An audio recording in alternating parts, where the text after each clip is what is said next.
I know you think that you're never going to hear from your ex again, but it's almost inevitable if you play your cards the right way that you're going to be back in contact again. And when you are, there's going to get to a point where the power dynamic is going to be in question.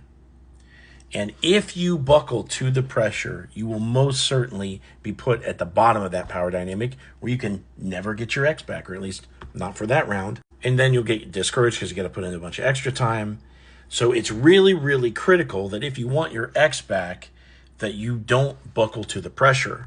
Your ex has a perception of you that you're either going to be sitting around waiting, or you're not going to find somebody new, or that, you're just they haven't processed the idea that you could just leave and that they couldn't have access to you. You've reinforced this idea in their head that they really can do nothing wrong, even break up with you, and that you'll still be there. And so the only way this is going to change is that they start to get feedback in the opposite direction. Well, where does that start?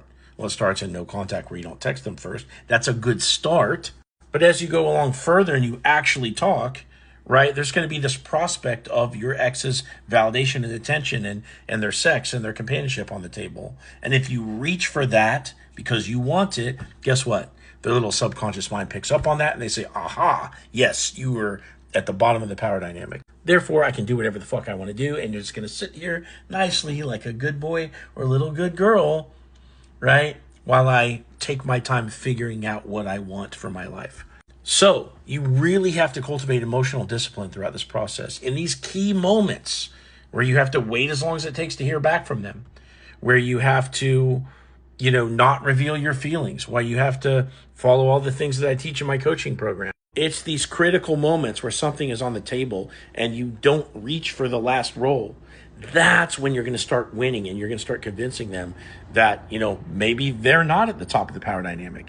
If you want some help developing this mental discipline, this emotional discipline, click into my profile, click this link right here, set up a call with me, and I'll talk to you soon.